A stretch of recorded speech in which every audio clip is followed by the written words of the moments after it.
আমার ফাঁসি যেন হয় স্যার। কিভাবে বললো? বালুর চাপা দিয়ে স্যার, সে পরে লিখতে ছিল স্যার, আমি সেটা মেনে নিতে পারিনি। বালুর চাপা দিয়েছে স্যার, তার ঘন্টা 2 আগে স্যার। জি স্যার, আমি মেরে স্যার ত্রিপুরানে ফোন দিচ্ছি স্যার, আমার তার ছিঁড়ে গেছে স্যার। স্যার ওর তার আমি রয়েছি এই মুহূর্তে গাজীপুরের কাশিমপুরের।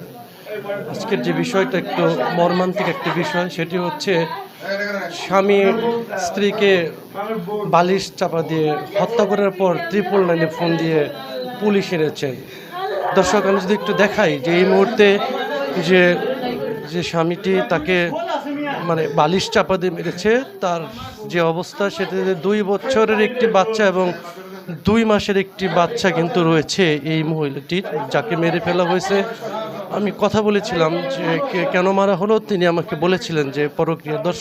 দর্শক একটু দেখায় যে এই মুহূর্তে কিন্তু যে এই স্বামী কিন্তু তাকে তার স্ত্রীকে গলা যে মুখে বালিশ চাপা দিয়ে হত্যা করেছে আরও এখন থেকে প্রায় 1.5 ঘন্টা আগে, এমনটি কিন্তু বলেছিলেন। দর্শক, একটি 2 মাসের একটি বাচ্চা তার কাঁধে। এবং আমি একটা বিষয় জানিয়ে রাখি যে মেরে ফেলার প্রায় 1-1.5 ঘন্টা পরে কিন্তু 999 ফোন দিয়ে পুলিশ এনেছে যে তাকে যে মেরে ফেলেছে। আমি একটু জানবো আসলে আপনার স্ত্রীকে আপনি কেন মারলেন, কখন মেরেছেন?